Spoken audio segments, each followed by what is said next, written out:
बिस्मिल्लाहिर्रहमानिर्रहीम। अ, आज हम सेकंड लेक्चर पढ़ेंगे इस चैप्टर का, जिसका नाम है कोऑर्डिनेशन एंड कंट्रोल। बेसिकली इस चैप्टर में मैं पहले भी बता चुका हूँ कि लिविंग ऑर्गेनिजम्स में दो ही चीज़ों का डिस्कस हो रहा है। एक कि उनके मुख्तलिफ फंक्शंस कैसे एक दूसरे से कोऑर्डिनेट कर रहे हैं, और दूसरे उनको कंट्रोल वो कंट्रोल कैसे होते हैं, मुख्तलिफ फंक्शंस कंट्रोल कैसे होते हैं। तो बाकी चैप्टर्स की तरह इस चैप्टर में भी पहले प्लांट की बात होगी, फिर एनिमल्स की बात होगी। तो हमने ये प्लांट मूवमेंट के ऊपर ऊपर तक पढ़ लिया था। हॉर्मोन्स के थ्रू जो इनकी कंट्रोलेज कह रहा हूँ, कंट्रोल है प्लांट की फंक्शंस का, वो उसने बताया है। अब हम प्लांट मूवमेंट्स की बात करेंगे, लेकिन प्लांट मूवमेंट की बात ज़्यादा देर तक चलेगी नहीं। उसकी क्या वजह है? उसकी ये वजह है कि पिछले ही चैप्टर में, जस्ट पिछले ही चैप्टर में, जो कि स्पोर्ट एंड मूवमेंट का चैप्टर था, उसमें हमने पौधों की हर किस्म की मूवमेंट पढ़ ली। तो वो भी पौधों के फंक्शन है, और वो भी देखो कैसे कोऑर्डिनेट होते हैं, ठीक है। और उसमें भी उसने थोड़ा सा ऑक्सिन्स का जिक्र किया था कि कैसे ऑक्सिन्स जो है पौधे की मूवमेंट करवाने में, यानी उनकी ग्रोथ वगैरह, क्योंकि पौधे की मूवमेंट डायरेक्ट एक जगह से दूसरी जगह नहीं है। हाँ, वो कुछ ग्रोथ के पैटर्न्स में, कुछ टर्गर प्रेशर के वजह से होती हैं। तो उनमें जो ऑक्सिन्स का जो रोल था, वो उसने पिछले चैप्टर में ही डिस्कस कर लिया। अ, वही उसने बताया, you have studied these in previous chapter. In the previous chapter, पिछले ही चैप्टर में आपने इनको पढ़ लिया, प्लांट मूवमेंट्स को। Many plants do not show locomotion, movement of the whole organism. However, movement of plant organs are possible and are modified according to nature and intensity of external stimuli. जैसा कि पिछले chapter में बताया हुआ है। There are two kinds of plant movements, autonomic और पैराबोटॉनिक। ये भी बताया हुआ है। अब अगला जो टॉपिक है वो है कि पौधे जो हैं वो मुख्तलिफ किस्म के जो एक्सटर्नल स्टिमुलस हैं उनको कैसे रिस्पॉन्ड करते हैं। All plants need water, light, carbon dioxide, and a variety of nutrients from their environment for optimal development and growth। सारे पौधों को इन चीज़ों की ज़रूरत है भाई, पानी की, रोशनी की, कार्बन डाइऑक्साइड की, और मुख्तलिफ किस्म के मिनरल्स वगैरह की। The absence or short supply of any of these factors in the environment may exert environmental stress on plant, affecting their health and survival। अगर इनकी इन सारी चीज़ों की कमी होगी, या इनमें से किसी एक चीज़ की कमी होगी, तो उसकी वजह से पौधे पर स्ट्रेस पड़ेगा, जिसको इन्वायरमेंटल स्ट्रेस हुआ ना, इन्वायरमेंट की वजह से। और वो स्ट्रेस जो है उसकी हेल्थ को और उसके सर्वाइवल को, सर्वाइवल पर असरअंदाज होगा। ये बिल्कुल इसी तरह ही है जैसे इंसान को रोटी में प्रोटीन मिलनी बंद हो जाए, ठीक है, तो अब उसकी हेल्थ पर इफेक्ट होगा ना, स्ट्रेस पड़ा है तो इफेक्ट होगा उसकी हेल्थ पर, और उसके सर्वाइवल पर भी इफेक्ट होगा। उसकी सर्वाइवल कहते हैं जिंदा रहने की काबिलियत को। तो ये जिंदा भी, जो पौधे रहने की क्षमता है, जिंदा रहने की क्षमता है, वो उसमें कमी आ जाएगी। क्षमता तो हिंदी जबान का वर्ड है जी। If plants are grown without light, they become extremely long and fail to form chlorophyll. They are said to be etiolated। etiolated का मतलब बेसिकली पीले होने को ही कहते हैं। पीले होने से मुराद है पेल होना। पेल का मतलब होता है जर्द हो जाना, ठीक है। तो जब पौधों को जब लाइट के बगैर ग्रो करवाया जाए, यानी अंधेरे में ग्रो करवाया जाए, तो वो लंबे, बिल्कुल एकदम लंबे चले जाते हैं, उनके तने लंबे हो जाते हैं, और वो क्लोरोफिल नहीं बना पाते, जिसकी वजह से क्लोरोफिल ग्रीन कलर का होता है। तो जब ये नहीं होता होगा तो पौधा जर्द कलर का हो जाएगा। मैंने एटियोलेटेड के लिए एक पिक्चर भी डाउनलोड करके रखी, ताकि आपको आइडिया हो कि किस तरह के होते हैं एटियोलेटेड पौधे।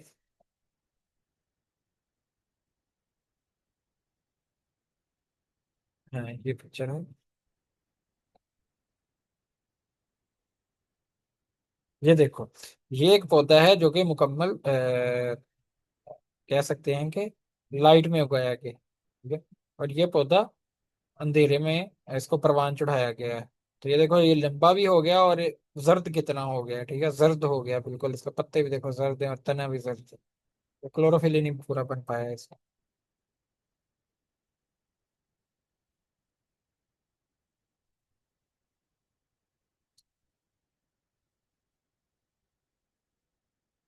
तो इस प्रोसेस को कहते हैं इटियोलेशन। और ये पौधा इटियोलेटेड हो गया। मैनी प्लांट्स टे का दूसरी उसने बात की, दूसरी एग्जांपल दी। यानी कि ये बेसिकली हम स्टिमुला जो इन्वायरमेंट के स्ट्रेस है ना उनको, उनके अगेंस्ट पौधे का रिस्पॉन्स क्या होगा वो पढ़ रहे हैं। तो इसमें इसने दो एग्जांपल दिए, एटोलेशन के और क्लोरोसिस के। दूसरा है many plants take on a yellowish hue when they fail to form sufficient chlorophyll. जब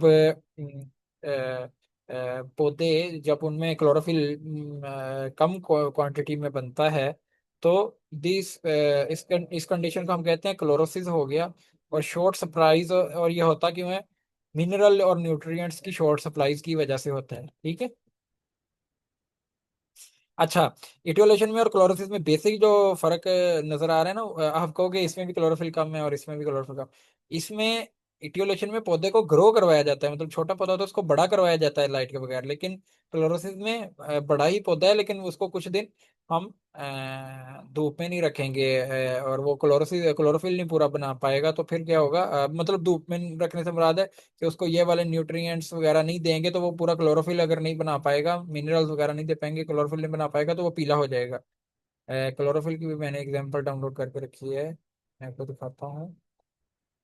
ये देखो, ये खिजां के मौसम में अक्सर पौधे जो इस तरह होते हैं।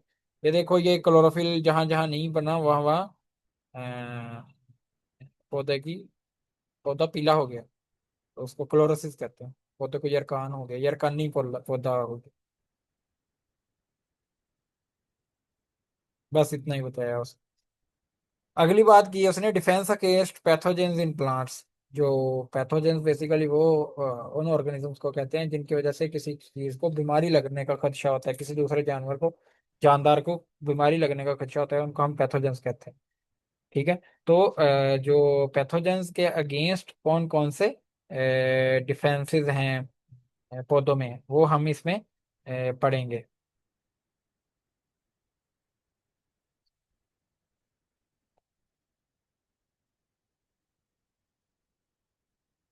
1 मिनट बस।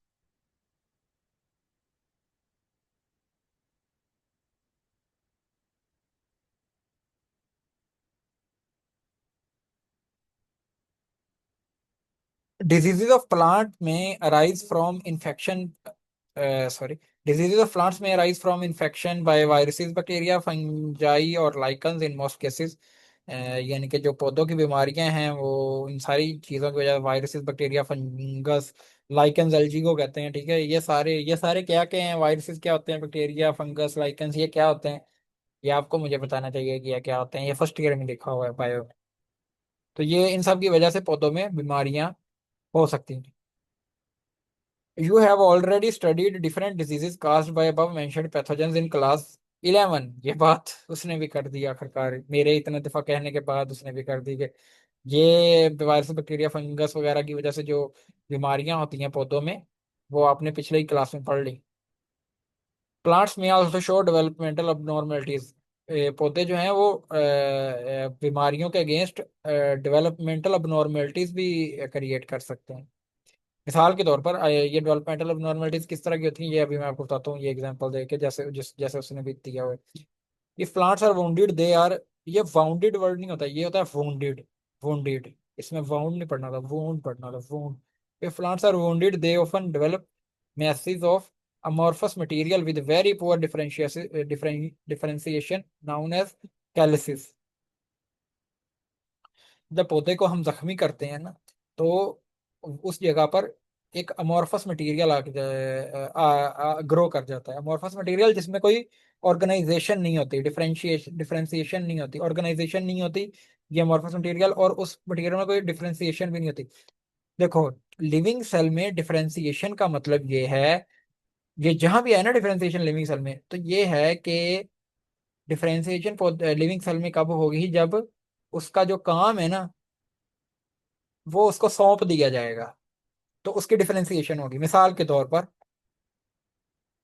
एक स्टेम सेल है, स्टेम सेल से ओस्टियोक्लास्ट, ओस्टियोब्लास्ट और ओस्टियोसाइट बनने हैं। मैं यहाँ मिसाल दे रहा हूँ, हालांकि तो आपने इसको इसी तरह ही समझ लो, ठीक है।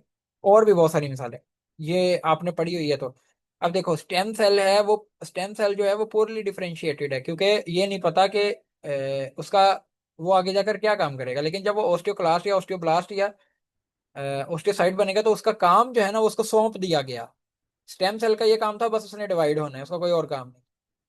ठीक है। लेकिन जो कह सकते हैं आपके ओस्टियोक्लास्ट ओस्टियोब्लास्ट ओस्टियोसाइट है, ये इनकी डिफरेंशिएशन अच्छी होगी, इनको काम सौंप दिए गए।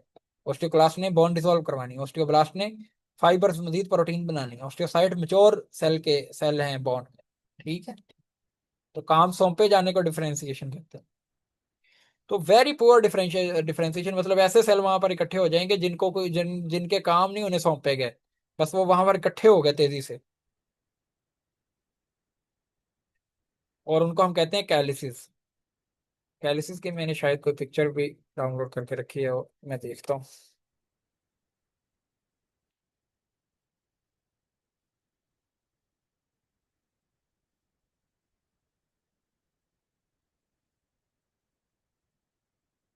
ये देखो, ये आपको देख, ये देखो, ये A B C D इस तरह है। ये यानी कि ये दिन गुजर रहे हैं, पहले ये पौधे को वूंड किया है, यानी इसमें ये सुराख कर दिया है। यह देखो यहाँ पर एक गुच्छा सा बन गया, अब मजीद, और अब ये और बढ़ गया। तो ये कैलस बन गया, ठीक है, मोरफस सा मटेरियल बन गया जिसकी डिफरेंशिएशन नहीं अच्छी हुई है। ठीक।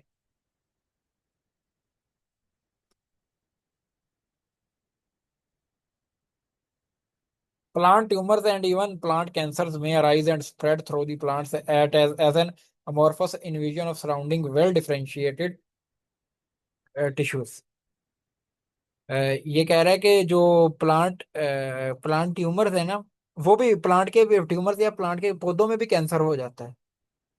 कैंसर की जो समझ है ना, कैंसर का जो कंसेप्ट है वो ये है कि कैंसर के सेल्स होते हैं हमारे जिस्म के ही हैं, लेकिन उन सेल्स में कंट्रोल खत्म हो जाता है, यानी कि वो सेल्स जो हैं वो बहुत ज्यादा स्पीड से डिवाइड करना शुरू कर देते हैं।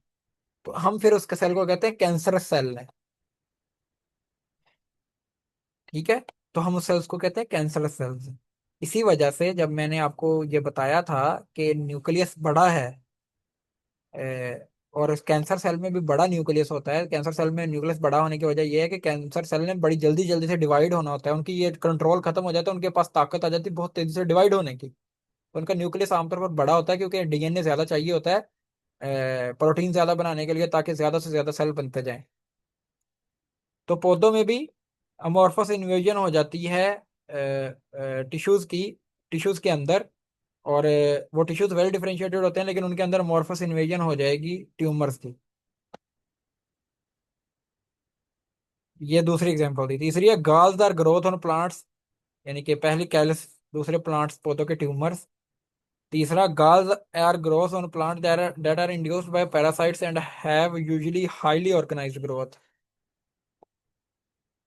ठीक है। गाल्स बेसिकली क्या है, ये ग्रोथ है पौधों पर जो कि पैरासाइट्स की वजह से इंड्यूस होती है, पैरासाइट्स की वजह से शुरू होती है, यानी कि पौधों पर किसी चीज का हमला होता है उसकी वजह से गाल्स बनते हैं। गाल्स कैसे होते हैं ये मैं आपको दिखाता हूँ।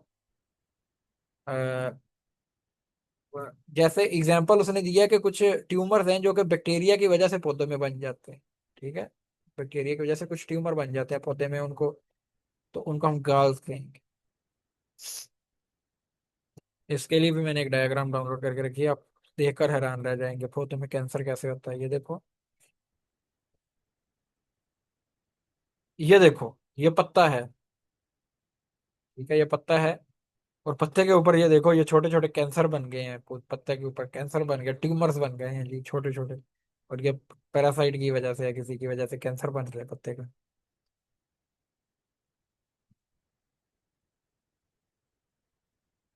कोई और डायग्राम भी है तो मैं देख लेता हूँ इसमें।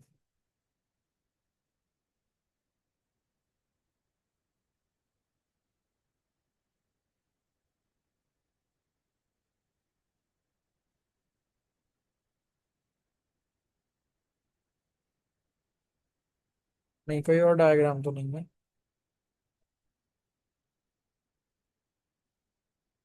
नहीं, कोई और डायग्राम नहीं। हाँ है।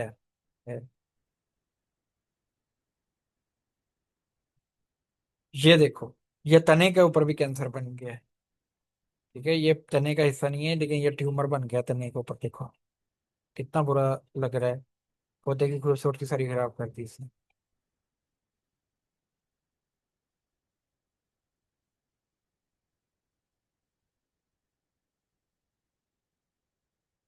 दे are usually less differentiated than other type of galls. तो ये जो ट्यूमर्स जो हैं जो बैक्टीरिया से इंड्यूस होते हैं, वो दूसरी गाल्स की बहुत सारी किस्में हैं, तो इनमें जो कुछ ज्यादा डिफरेंशिएटेड हो सकते हैं, कुछ कम डिफरेंशिएटेड हो।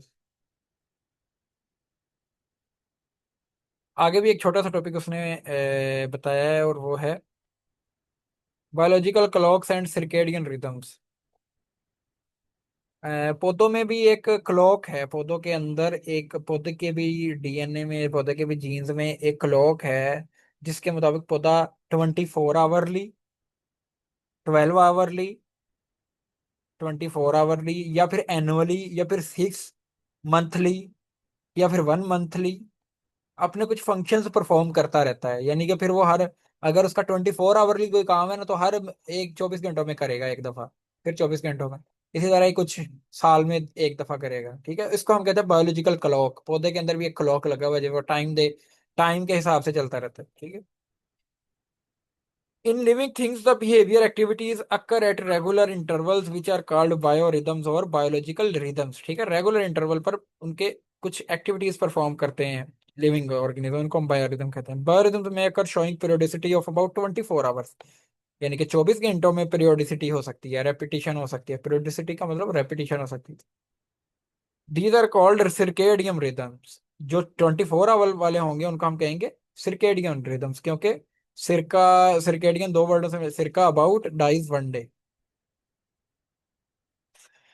विच means about, which means about 1 day. So they are called, so they are also called diurnal rhythms। तो इसका दूसरा दूसरा सर्केडियन रिदम्स का दूसरा नाम डाइअर्नल भी है। अर्नल बेसिकली 12 आवर्स को कहते हैं, तो डाई आमतौर पर दो के लिए डाई यूज करते हैं। तो डाइअर्नल मतलब दो 12 आवर, तो फिर 24 घंटे के बाद एक बार। If the biorhythms are of about 365 days, जबकि कुछ उनके कुछ ऐसे हैं काम होते करते हैं जिनकी रेपिटेशन हर एक साल बाद होती है, उसको हम कहते हैं सिरकैनुअल रिदम। एनुअल एक साल को कहते हैं, तो सिरका अबाउट एक रिदम, इनको हम कहते हैं सिरकैनुअल rhythms. The organisms come across environmental changes that are cyclical in nature, such as days, tides, seasons। यानी कि वो कहता है कि ऑर्गेनिजम्स के ऊपर जो मौसम माहौल है ना, वो भी मतलब चेंज होता है, और वो भी एक साल बाद, मतलब दिन की ही बात करें तो दिन में भी रेपिटेशन होती है ना, दिन होता है फिर रात होती है, फिर दिन होता है फिर रात होती है। चांद भी मतलब 24 घंटों बाद निकलता है, फिर उसी तरह सूरज भी उसी हिसाब से चलता रहता है। तो ये भी साइक्लिकल है, माहौल भी साइक्लिकल है। Many organism maintain internal rhythm और clock to predict the onset of periodic changes and to keep them prepared for these changes. तो जो बहुत सारे ऑर्गेनिज्म है वो अपना अंदरूनी एक रिदम भी रखते हैं, जिसकी वजह से वो प्रिडिक्ट कर सकते हैं पीरियोडिक चेंजेस को। मतलब ऐसी चेंजेस जो बार बार हो रही हैं उनको वो प्रिडिक्ट कर सकते हैं, उनको पहले से ही उनके बारे में पेशीन गोई कर सकते हैं। पता चल जाता है कि आगे क्या होने वाला। इसकी एक बहुत सिंपल एग्जांपल मैं आपको पौधों से नहीं, इंसानों से दे देता हूँ। और मेरे लिए थोड़ा देना इजी है वो वाला एग्जांपल, कि इंसानों के दिमाग में एक पिट्यूटरी के नीचे एक और ग्लैंड पड़ा होता है, जिसको हम कहते हैं पाइनियल ग्लैंड। बहुत छोटा सा ग्लैंड होता है, बहुत ही छोटा, पाइनियल ग्लैंड। पाइनियल ग्लैंड जो है वो एक हार्मोन रिलीज करता है, जिसको हम कहते हैं मिलेटोनिन। तो ये मिलेटोनिन जो है ये हमारा, जो है वो हमें सुलाता है। मेलाटोनिन जो है वो सुलाता है। तो ये पाइनियल ग्लैंड क्या करता है, हर 24 घंटों बाद रात के टाइम मेलाटोनिन की मकदार बढ़ा देता है हमारे ब्लड में, तो हमें नींद आ जाती है। ठीक है। तो जिन बंदों को नींद ना आ रही हो उनको मेलाटोनिन की गोलियां भी हम देते हैं। ठीक है, ताकि उनको नींद आ जाए। तो देखो, अब पाइनियल ग्लैंड जो है वो हर 24 घंटों बाद कर रहा है, तो मतलब उसका रिदम हुआ ना, एक उसका एक काम में रेपिटेशन हुई। इसको ही हम रिदम कहते हैं। बायो इसलिए क्योंकि ये जिंदा चीजों में, बायोरिदम्स में be the result of following. Biorhythms जो हैं वो दो चीजों का नतीजा हो सकते हैं। There may be direct response to various changes in the external stimuli. देखो, या तो ये जो बाहर की स्टिमुलस है ना, बाहर से चेंजेस हो रही हैं, उनकी वजह से अंदरूनी जो निजाम है वो भी उसको रिएक्ट कर देता है। मिसाल के तौर पर जो पाइनियल ग्लैंड है, जब वो जैसे ही देखता है कि अंधेरा हो रहा है, तो फिर वो मेलाटोनिन इंक्रीज करना शुरू कर देता है, तो इसलिए रात टाइम बढ़ जाता है, तो बाहर की चेंजेस को भी रिस्पॉन्ड कर रहा है।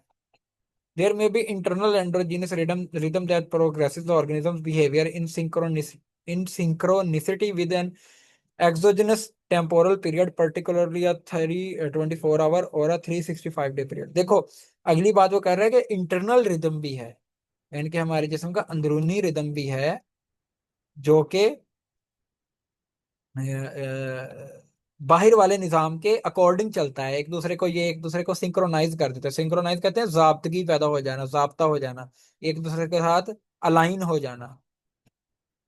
तो बाहर वाला सिस्टम और अंदर वाला सिस्टम एक दूसरे के साथ कोऑर्डिनेशन से चलते हैं। मिसाल के तौर पर कभी कभी लाइटें जो हैं वो बंद नहीं भी होती हैं, हम रोशनी में ही रहते हैं रात टाइम, फिर भी पाइनियल ग्लैंड को थोड़ा पता चल जाता है कि अब मेरा मेलाटोनिन रिलीज करने का टाइम है, तो मैं कर देता हूँ, तो फिर वो करनी शुरू कर देता है। तो बंदे को फिर भी नींद आ जाती है रात को, अगर रोशनियां भी हों तो। The synchronisation mechanism may be a combination of one and two, मतलब कि या ये कह रहा है कि या तो बाहर के स्टिमुलाई की वजह से चेंजेस आ रही हैं रिदम, बायोरिदम्स की, क्योंकि बाहर के स्टिमुलाई भी तो तकरीबन साइक्लिक ही है ना, यानी कि बाहर के स्टिमुलाई भी ऐसे हैं जो बार बार वही घूम घूम के आ रहे हैं। दिन होता है, रात होती है, रात होता है, दिन होता है, इसी तरह सर्दी होती है, गर्मी होती है, फिर सर्दी होती है, फिर गर्मी होती है। तो बाहर के चेंजेस की वजह से भी बायोरिदम बन सकता है, और अंदर के इंसान के नहीं, लिविंग ऑर्गेनिज्म के अंदर के स्ट्रक्चर के में भी एक रिदम हो सकता है। ठीक है, और इन दोनों के कॉम्बिनेशन की वजह से भी एक रिदम हो सकता है। अगली बात भी उसने अच्छी की। The rhythms are in one's genes, rhythms होते कहाँ हैं? रिदम्स जीन्स में हैं, मतलब ये हमारे जीन्स में इंफॉर्मेशन ट्रांसफर होती रहती है।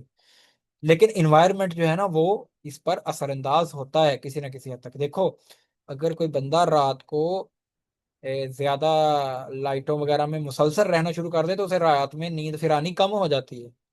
आमतौर पर बंदे को रात को नींद आनी चाहिए।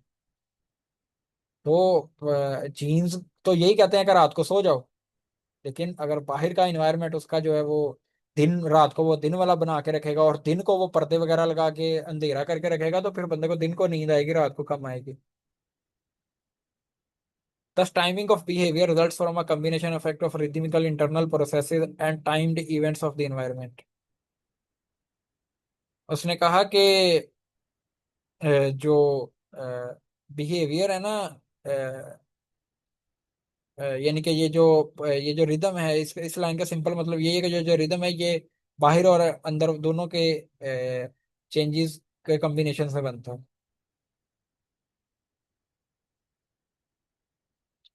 अच्छा, ये पीला डब्बा बड़ा इंटरेस्टिंग है। पीला डब्बा ये कह रहा है कि एक मक्खी को लिया, Drosophila fly, fruit fly Drosophila को लिया, और उसको 15 नस्लों तक एक ही किस्म की कंडीशन में रखा, लेकिन उसका जो फिर भी 24 घंटे वाला रिदम था ना इस इंसेक्ट का, वो चेंज नहीं कर सके। तो मतलब जीन्स में बड़ी स्ट्रोंग है कि जीन्स जो हैं वो बड़ा स्ट्रोंगली अफेक्ट करते हैं कि हमारा रिदम कैसा होगा। इन्वायरमेंट भी करता है, लेकिन जीन्स ज्यादा करते हैं।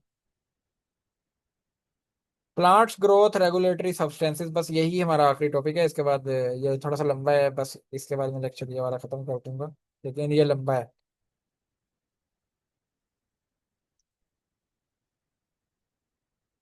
ये इस टॉपिक में बेसिकली कुछ ग्रोथ सब्सटेंसेस को बताएगा, ग्रो करवा जो कि पौधे की ग्रोथ को रेगुलेट करती है। Some of the special substances produced by the plants which influence the growth and plant responses to various stimuli are given below। कहता कुछ प्लांट की सब्सटेंसेस हैं वो जो पौधे की ग्रोथ को अफेक्ट करती है, वो नीचे दी गई। उनमें सबसे पहले ऑक्सिन्स। पहली बात तो आपको ये याद रखनी है कि ऑक्सिन सिर्फ एक कंपाउंड का नाम नहीं है, ये काफी चीजें हैं, ये काफी कंपाउंड है। ये देखो लिखा भी हुआ है, these are indole acetic acid, ये इंडोल एसिटिक एसिड और उसके वेरिएंट्स सारे ऑक्सिन्स कहलाते हैं। इसके लिए मैंने एक पिक्चर भी डाउनलोड की थी। ये देखो, ये है एक सिंपल इंडोल एसिटिक एसिड की, सॉरी सॉरी नहीं आया, अब होगा आपके पास, अब आएगा। चलो, ये देखो, ये है कि इंडोल एसिटिक एसिड की सिंपल एग्जांपल, ये एक इंडोल एसिटिक एसिड है, यानी कि ये एक इंडोल एसिटिक एसिड है। उसके बाद ये इंडोल 3 ब्यूटारिक एसिड है। ये इसका वेरिएंट हो गया ना। वेरिएंट कहते हैं ना जो थोड़ी सी तब्दीली करके बन जाए मेन चीज से। तो इंडोल 3 ब्यूटारिक एसिड नाम भी लिखा हुआ, फिर फिनाइल एसिडिक एसिड भी कुछ मिलता जुलता है, ये सारे ऑक्सीजन ही हैं। फिर मजीद भी आ गए। ये सिंथेटिक ऑक्सीजन है सारे, नीचे बी वाले जो है ना ये सिंथेटिक ऑक्सीजन है। इनमें इंडोल 3 एसिटामाइड, इंडोल 3 एसिटल्डिहाइड, ये केमिस्ट्री लिखी हुई है सारी। ये देखो आखिर वाला जो है ना, ये बेसिक, ये इसमें रिंग जो है ये सेम ही तकरीबन है सब में। ये जो रिंग है ना ये सेम ही है सब में, ये रिंग सेम ही है, इसमें थोड़ी सी तब्दील हुई। इसमें भी सेम है, इसमें भी सेम। आगे वाली चीजें चेंज है, इसमें ये कार्बोक्सिलिक एसिड का फॉर्मूला बन गया तो ये एसिडिक एसिड हो गया। इसमें ब्यूटाइरिक एसिड का फार्मूला लग गया, इसमें एसिटामाइड NH2 ऐड हुआ तो एसिटामाइड बन गया, इसमें अल्डिहाइड का फार्मूला एसिटल्डिहाइड, इसमें अल्कोहल का ऐड हुआ इथानॉल। ये सारे आगे ज्यादा कम्प्लेक्स हो जाते हैं। ठीक है, ये इंडोल एसिटिक एसिड और उसके वेरिएंट्स जो हैं ये सारे ऑक्सीजन ही हैं। मैं बताना ये चाह रहा हूँ ऑक्सीजन सिर्फ एक कंपाउंड नहीं है, ज्यादा सारे हैं। इसलिए इसके एंड पर एस लिखा हुआ है ऑक्सीजन। और ये ऑक्सीजन सारे बनते इससे हैं, एल ट्रिप्टोफान से। ये एक अमाइनो एसिड है, ये इंसानों में भी पाया जाता है ट्रिप्टोफान। ये नीचे लिखा हो।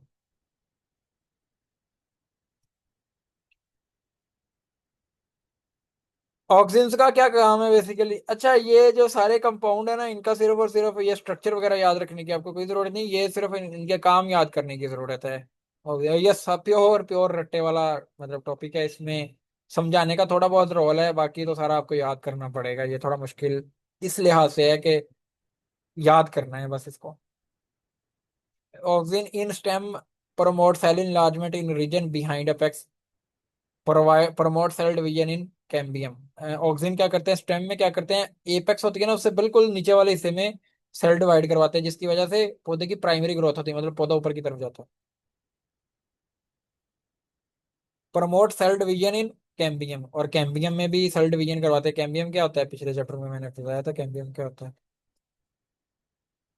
रूट में क्या करवाते हैं? Promote growth at very low concentration, बहुत थोड़ी मकदार में होंगे तो ग्रोथ करवाएंगे। Inhibit growth at higher concentration, जबकि ऑपोजिट इफेक्ट देंगे। अच्छा, मैं दो बातें इन सारे कंपाउंड्स के मुताबिक के मामले में क्लियर कर दूं आपको पहले। ये 5 कंपाउंड है, और दो बातें क्लियर कर दूं। एक पहली बात, हो सकता है कि ऐसा है कि इनमें से एक कंपाउंड पौधे के एक हिस्से पर एक किस्म का इफेक्ट दे रहा हो और दूसरे हिस्से पर जाकर दूसरी किस्म का इफेक्ट दे रहा हो, मतलब एक हिस्से पर ग्रोथ करवा रहा हो और दूसरे हिस्से पर ग्रोथ रोक रहा हो। ठीक है, और ये भी हो सकता है कि ये कंपाउंड एक ही हिस्से में थोड़ी मिकदार में और इफेक्ट दे रहा हो और ज्यादा मिकदार में उसके बिल्कुल ऑपोजिट इफेक्ट दे रहा हो। ठीक है, जैसा कि यहाँ पर ये आपको याद करना पड़ेगा कि वो किस किस तरह का है। In root promote growth at very low concentration, root में थोड़ी मिकदार में तो ग्रोथ को प्रमोट करता है, जबकि inhibit growth at higher concentration, ज्यादा मिकदार में ग्रोथ को इनहिबिट करता है, कम करता है।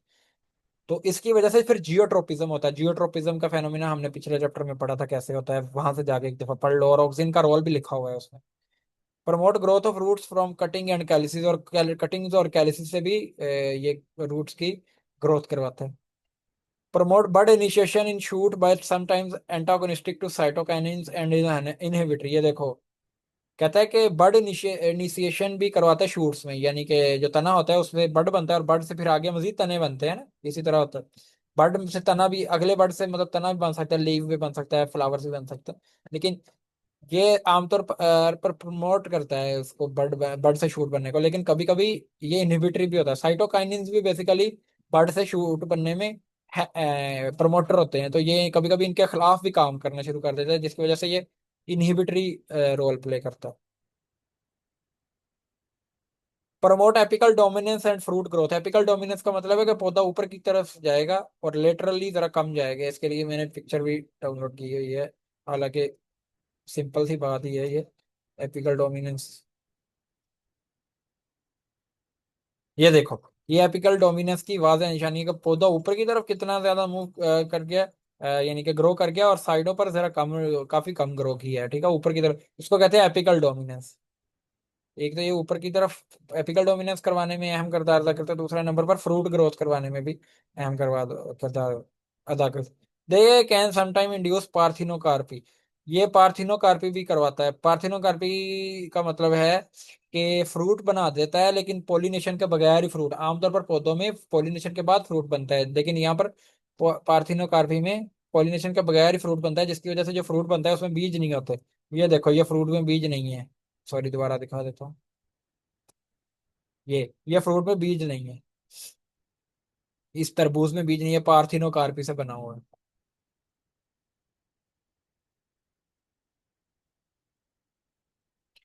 Cause delay in leaf senescence in a few species. Senescence का मतलब सीधा लिखा भी उसने हुआ है कि एजिंग, यानी कि जो पत्ते की है ना, पत्ते को पूरा नहीं होने देता ये कुछ स्पीशीज।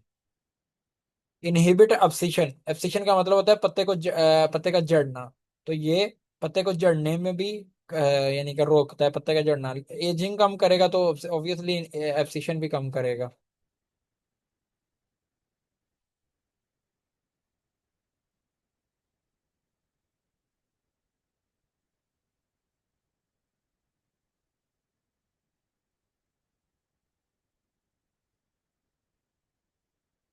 ये देखो, खजां के मौसम में पत्ते कुछ इस तरह से होके उनकी एजिंग होती है और उसके बाद वो जड़ जाते हैं। ठीक है, मैंने इसलिए ये पिक्चर आपको दिखा दी है।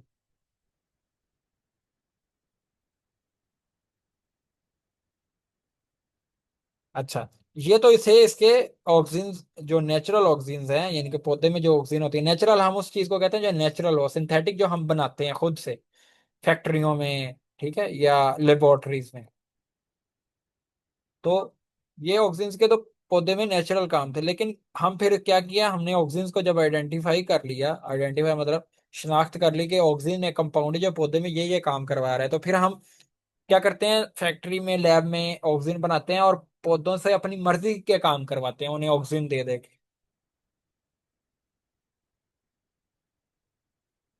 Discovery of indole acetic acid.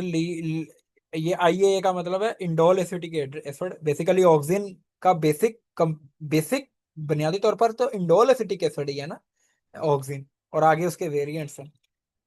Discovery of indole acetic acid led to synthesis of wide range of compounds by chemist. यानी कि केमिस्ट ने फिर काम किया और मुख्तलिफ किस्म के कंपाउंड बनाए। The synthetic auxins are economical than indole acetic acid. तो ये सिंथेटिक ऑक्सीजन हैं। मैं फिर से वो पिक्चर दिखाता हूँ आपको ताकि मजीद आइडिया हो जाए। ये देखो, ये सारे सिंथेटिक ऑक्सीजन है और ये इंडोल एसिटिक एसिड है। तो ये वाले जो हैं सिंथेटिक वाले, ये आम ये बन भी आसानी से जाते हैं, ठीक है, और ये चीपली बन जाते हैं, सस्ते ही हैं, ठीक है। तो ये इंडोल एसिटिक एसिड की निस्बत, और ज्यादा एक्टिव भी हैं। Because plants generally do not have necessary enzymes to break them down. उसकी वजह क्या है कि इंडोल एसिटिक एसिड के खिलाफ तो पौधे के पास कुछ एंजाइम्स हैं जो वो इंडोल एसिटिक एसिड की मिकदार को कम करते हैं, लेकिन ये जो सिंथेटिक है इनके खिलाफ एंजाइम्स नहीं है। सिंथेटिक ऑक्सीजन की उसने कुछ एग्जांपल भी दी, दो एग्जांपल दी, तीन एग्जांपल दी सॉरी। नेफ्थलीन एसिटिक एसिड सबसे पहले। ये क्या करवाएगा, ये याद करना पड़ेगा, प्योर याद करने वाला है। Stimulate fruiting, help natural fruit set. यानी कि फ्रूटिंग करवाता है, फल लगवाता है, फलों की मिकदार ज्यादा करवाता है। देखा हमने, देखो ना, बागों वगैरह में स्प्रे कर रहे होते हैं लोग, तो उन स्प्रेओं में कुछ स्प्रे तो ऐसे होते हैं कीड़े मकोड़ों को मारने के लिए, कुछ फ्रूट को बढ़ाने के लिए भी होते हैं। Indole propionic acid. Propionic acid का मैं देखता हूँ यहाँ पर है लिखा हुआ कि नहीं। इस पिक्चर में प्रोपायोनिक एसिड मिला कहीं यहाँ?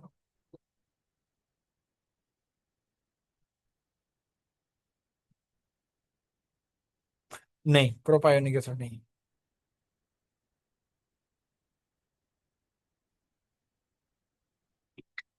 Sometimes cause fruit setting in the absence of pollination. ये पार्थिनोकार्पी की डेफिनेशन भी लिखी हुई है कि फ्रूट बन जाना लेकिन पॉलिनेशन ना होना। ये इंडोल प्रोपायोनिक एसिड का कमर्शियल यूज है।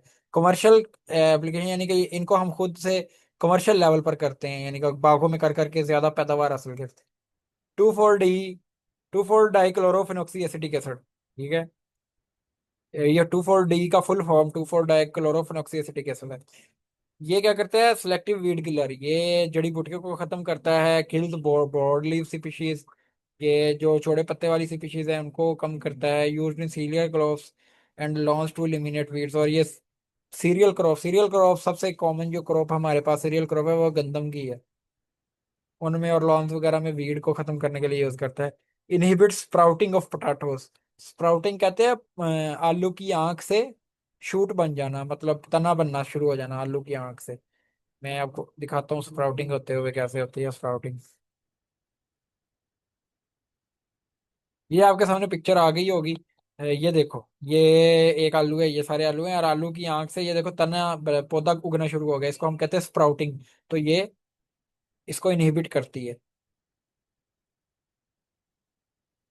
क्योंकि आलू आलू की जो स्टोरेज है, आलू की जो स्टोरेज है वो हम नहीं चाहते कि आलू स्टोर हुआ हुआ उसकी स्प्राउटिंग हो जाए, नहीं तो वो फारिग हो जाता है। आप लोग तो आलू का कारोबार खुद करते हैं, आपको पता ही है आलू के अगर आलू उग जाए तो फिर वो खराब है, फिर वो कोई किसी काम का नहीं रहता। बाहर ही अगर आलू उग जाए फिर वो ना खाया जा सकता है, कुछ नहीं किया जाता, फारिग हो गया वो, तो नुकसान हो जाता है। तो ये फिर हम यूज करते हैं ऑक्सीजन को, ताकि वो आलू को इस तरह होने से बचाए। Prevents premature fruit drop. Retard abscission, fruit मतलब पत्तों का या फ्रूट के गिरने को ऑब्सिशन कहते हैं। तो ये फ्रूट ड्रॉप जो मतलब वक्त से पहले जो फ्रूट ड्रॉप है ना उसको भी कम करता है ऑक्सीजन, तो ये ऑक्सीजन के काम है। Gibberellins, these are produced commercially from fungal cultures. अच्छा, ये पहली बात ये है कि ये एनिमल प्लांट्स का एक केमिकल है और फंगस में भी होता है, तो फंगस से भी हम हासिल कर सकते हैं, लेकिन ये जो चीजें हैं ये प्लांट्स में ही ये कर रहा है, ठीक है, naturally. Promote cell enlargement in the presence of auxin. सबसे पहले तो ये ऑक्सीजन की मौजूदगी में सेल इनलार्जमेंट करता है, मतलब सेल को बढ़ाता है, सेल की वो करता है, ग्रोथ करवाता है। Also promote cell division in apical meristem and cambium. Same ही काम है जी, एपिकल मेरिस्टम में और कैम्बियम में सेल डिवीजन करवाते हैं, जिसकी वजह से पौधे की लंबाई में इजाफा होगा। Promote bolting of some rosette plants. ये बोल्टिंग भी करवाता है रोजेटी प्लांट्स में। बोल्टिंग के लिए मेरे पास अगर कोई पिक्चर हो तो मैं दिखा दूं आपको।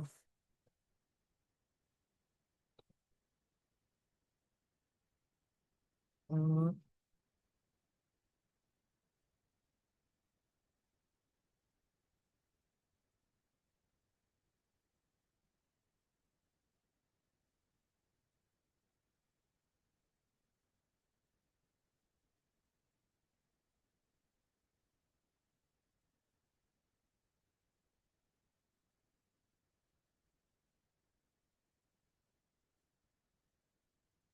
पिक्चर तो नहीं है मेरे पास।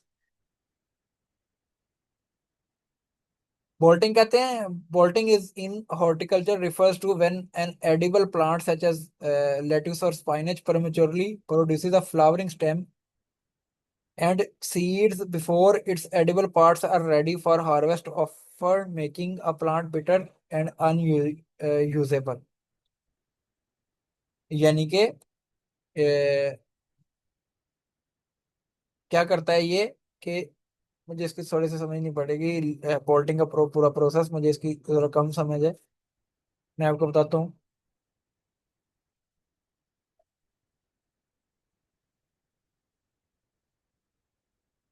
ये इसने जो एग्जांपल दी है, चलें बोल्टिंग के बाद में मैं बात कर लूंगा, अभी मैं इस पर ज्यादा मैंने इसको मैं देख लूंगा बोल्टिंग किसे कहते हैं।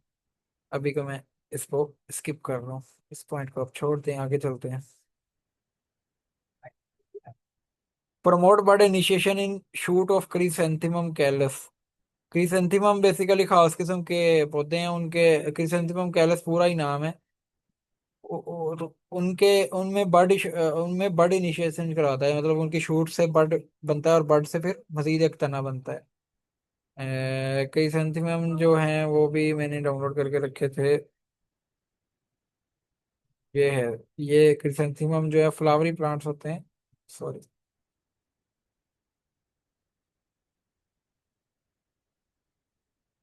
ये इसी तरह के हैं क्रिसेंथेमम, ठीक है। ये देखो, इनका जो तना होता है उसमें बर्ड इनिशिएशन करवाने में एक काम पार्ट प्ले करता है। इनमें समझने वाली तो इतनी कोई खास बात नहीं है, बस रट्टा ही है। Promote leaf growth growth and fruit growth में इंड्यूस पार्थिनोकार्पी सेम ही है। In apical dominance in section of auxin same ही है जी। Break bud and seed dormancy. अच्छा, ये है कि बर्ड और सीड की डोरमेंसी को ब्रेक करेगा। ये डोरमेंसी मतलब वो सोए हुए होंगे तो वो उनको जगा देगा, जिससे बर्ड और सीड में से शूट बन जाएगी। Sometimes may substitute for red light, therefore promote flowering in long day plants while inhibit in short day plants। अच्छा, लॉन्ग डे प्लांट्स वो होते हैं जिनमें तब आमतौर पर फ्लावर्स लगते हैं जब जो दिन का दौरानिया वो लंबा होता है, जबकि शॉर्ट डे प्लांट में तब फ्लावर लगते हैं जब दिन का दौरानिया छोटा होता है, इसलिए शॉर्ट डे का। तो ये रेड लाइट के तौर पर काम करता है, और ये काम करता है फ्लावरिंग करता है लॉन्ग डे प्लांट्स में, और इनहिबिट करता है शॉर्ट डे प्लांट्स में। Cause delay in leaf senescence in a few species, और ये भी लीफ सेनिसेंस में कमी करता है। कमर्शियल एप्लीकेशन इसकी क्या है? जिब्रेलिन प्रमोट फ्रूट सेटिंग, यानी कि फ्रूट सेटिंग, मतलब फ्रूट बनवाता है ये, जैसे कि टेंजरीन्स में, पियर्स में, and are use for growing seedless grapes. Parthenocarpy, मैंने बताया था ना, पार्थिनोकार्पी की वजह से सीडलेस ग्रेप बनते हैं। And also increase the berry size, berry का भी साइज भी ये बढ़ाता है। टेंजरीन्स बेसिकली एक माल्टो को ही कहते हैं, ऑरेंज माल्टो को कहते हैं, टेंजरीन्स किन्नो को शायद कहते हैं। GA3 is use in the braving industry. अच्छा, ये भी जिब्रेलिन्स के सिंथेटिक्स ही हैं, उनसे आगे मुख्तलिफ किस्म के कंपाउंड्स बने हुए हैं। ये ब्रूइंग इंडस्ट्री में यूज होते हैं, यानी शराब बनाने वाली इंडस्ट्री में, to stimulate alpha a amylase production in barley and this promotes malting. अच्छा, बार्ले जो होता है, बार्ले बार्ले यानी कि एक फसल है, उससे जिन्स है एक, जिस तरह गंदम है उसी तरह बार्ले होती, तो उससे आगे ये माल्टिंग के प्रोसेस के थ्रू शराब बनती है, तो उसमें ये गिबरेलिन्स अपना रोल प्ले करते हैं। To delay ripening and improve storage life of bananas and grape fruits, ठीक है, केलों को और ग्रेप फ्रूट में भी ये राइपनिंग करवाता है, और उनको सॉरी राइपनिंग डिले करवाता है और उनकी स्टोरेज लाइफ बढ़ा देता है। Cytokinins promote stem growth by cell division in apical meristem and cambium. ये देखो, ये तीनों के सेम ही है, ये तीनों के same. Inhibit primary root growth, root की प्राइमरी ग्रोथ को कम करता है, लेकिन लेटरल मतलब साइडों को रूट की ग्रोथ को ज्यादा करेगा। यानी कि अगर मैं देखूं, तो अगर ये जमीन है तो इसको कम करेगा और इसको बढ़ाएगा। Promote promote fruit growth but can rarely induce parthenocarpy, fruit growth को इंक्रीज करेगा और पार्थिनोकार्पी भी कभी भी करवा सकता है, कभी कभी करवा सकता है। Lateral bud growth promote lateral bud growth also breaks bud dormancy, यानी बड की भी ये लेटरल ग्रोथ करवाएगा। Cast delay in leaves and incense, ये भी तकरीबन तीनों में सेम ही है। प्रमोट स्टोमेटल ओपनिंग, स्टोमेटा की ओपनिंग भी ये इंक्रीज करवाएगा।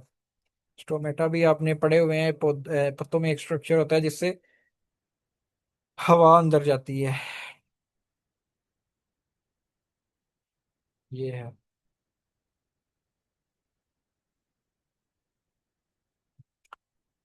ये देखो, ये स्टोमेटा दिखाया है, स्टोमेटा बेसिकली इस ओपनिंग को कहते हैं स्टोमेटा, ये जो ओपनिंग। और इसके दोनों साइडों पर गार्ड सेल होते हैं, क्योंकि वो गार्ड कर रहे होते हैं तो उनको गार्ड के सेल कहते हैं, ये लिखा हुआ गार्ड सेल।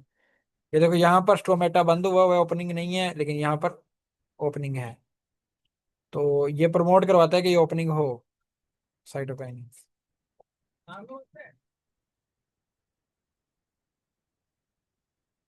इसकी कमर्शियल एप्लीकेशंस क्या हैं? Cytokinins delay ageing of fresh leaf crops, cytokinins fresh leaf crops की एजिंग को डिले करवाती है, such as cabbage and lettuce. Lettuce किस तरह के होते हैं ये आप इंटरनेट से देख लीजिएगा, बंद गोभी को लेट्यूस कहते हैं। डिले ऑफ सेनिसेंस, यानी कि ये इनकी एजिंग को कम करते हैं। As well as kiwi flowers, fresh fresh flowers को फ्रेश कर रखते हैं। They can also be use to break dormancy of some seeds, कुछ सीड से जब हमें चाहिए होता है ना कि वो सीड्स ग्रो करें, तो उसकी डोरमेंसी को भी कम करते हैं। आगे आगे abscisic acid inhibit stem and root growth, notably during physiological stress, drought and water logging. ये कह रहा है कि जब कुछ स्ट्रेस पड़ता है ना पौधे पर, तो ये उनकी ग्रोथ को कम कर देते हैं। जैसे कि स्ट्रेस कब पड़ता है? जब खुश्क साली होती है, ये देखो वाटर लॉगिंग हो गई, ड्रॉट हो गया, तो ये अपना पार्ट प्ले करते हैं। देखो, जब पौधे के ऊपर स्ट्रेस पड़ता है ना पानी ना होने का, तो फिर पौधा ज्यादा ग्रोथ नहीं करता, बल्कि जो हिस्से उसके बच गए होते हैं ना, उनको ही पूरा रखने की कोशिश करता है कि वो ना मरे। Promotes bird and seed dormancy, ये बिल्कुल ऑपोजिट। एफसीसिक एसिड बेसिकली ऊपर वालों से जरा ऑपोजिट है, ये देखना अब काम देखना इसके ऑपोजिट है। Promote flowering in short day plants and inhibit in long day plants, ये देखो जिब्रेलिन्स का बिल्कुल ऑपोजिट काम कर रहा है। समटाइम्स प्रमोट लीफ सेनिसेंस, वो लीफ सेनिसेंस को कम कर रहे थे, ये ज्यादा कर रहा है। प्रमोट एब्सिशन, वो एब्सिशन को कम कर रहे थे, ये ज्यादा कर रहा है। प्रमोट क्लोजिंग ऑफ स्टोमेटा, बिल्कुल ऑपोजिट। ऊपर वाला याद कर लिया, इसका ये नीचे वाला उसके बिल्कुल ऑपोजिट लिख दो। Abscisic acid can be sprayed on tree crops to regulate fruit drop. अच्छा, इसका देखो, ये देखो, ये सारे काम आपको लग ऐसे रहा होगा ये कि खराब काम कर रहा है, ठीक है, पत्ते झाड़ रहा है, फ्रूट झाड़ रहा है, लेकिन ये अच्छा काम भी है। देखो अगर गार्डन में, यानी कि गार्डन कह रहा हूँ, जब बागों में जो एक टाइम आता है ना कि जब हमें फ्रूट लेना होता है उनसे, तो हम फिर क्या करेंगे, या सिसिक एसिड लगाएंगे या छिड़क देंगे, स्प्रे करेंगे, जिसकी वजह से वो फ्रूट सारे का सारा एक ही दफा झड़ जाएगा। ये नहीं होगा कि थोड़ा सा फ्रूट आज गिरा फिर कल, फिर वो लंबा ही चलता जाता है, तो वो फिर मसला करता है। एक ही दफा अच्छे तरीके से उनकी फ्रूट की पक के वो उतर जाएगा। एसिड, इसका कमर्शियल एप्लीकेशन भी यही है। Acid acid can be sprayed on tree crops to regulate fruit drop at the end of season, season के एंड पर जो ट्री जो फ्रूट ड्रॉप है उसको रेगुलेट कर देते हैं। This removes the need for picking over a large time span, तो इससे हमें क्या फायदा होता है कि लंबे अरसे तक हमें फ्रूट नीचे से उठाना नहीं पड़ता। मतलब नीचे से उठाने से मुराद है कि पिकिंग ओवर का मतलब यही होता है उठाना, फ्रूट गिरे हुए किसी चीज को उठाना। तो हमें ये नहीं है कि जी 10 आम आज गिर पड़े तो वो उठा लिए, 20 कल गिर पड़े, नहीं, एक ही दफा करेंगे, 100 आम गिरेगा, वो उठा लिए, ठीक है। इथीन, ये गैस है, inhibit stem growth notably during physiological stress, ये भी स्टेम ग्रोथ को कम करती है। रूट ग्रोथ को भी कम करती है, बड की डोरमेंसी को ब्रेक करती है, फ्लावरिंग पाइनएप्पल में करवाती है और फ्रूट की राइपनिंग करवाती है। ये इसका जो आखिरी काम है ना, फ्रूट राइपनिंग, ये इसके लिए काफी ज्यादा यूज होती है, इथीन गैस। केले वगैरह, केले, सॉरी, ये रेड वाला लग गया। Ethene induces flowering in pineapples, stimulate ripening of tomatoes and citrus fruit, tomatoes में और ये जो खट्टे फ्रूट है ना उनकी, उसकी उसके पकने में भी अपना किरदार अदा करती है। The commercial compound ethifone breaks down to release ethene in plants and as they apply to rubber plants to stimulate the flow of latex। इसका एक और अच्छा काम है कि एथिफोन बनाया जाता है, और एथिफोन क्या करता है कि टूट कर इथीन निकालता है, और इथीन क्या करती है, फ्लो ऑफ लेटेक्स को स्टिमुलेट करती है, रबर प्लांट से लेटेक्स को निकालती है। लेटेक्स रबर प्लांट से निकलता हुआ मैं आपको दिखाता हूँ कैसे निकल रहा है।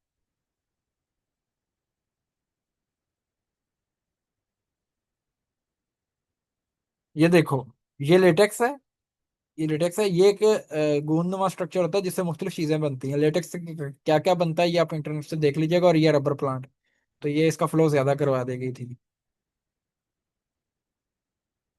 ये सारे का सारा रट्टा ही था, इसमें समझने वाली मेरा नहीं ख्याल कुछ ज्यादा बात थी, मैंने रीडिंग करवा दी ताकि आप इजीली याद कर सको।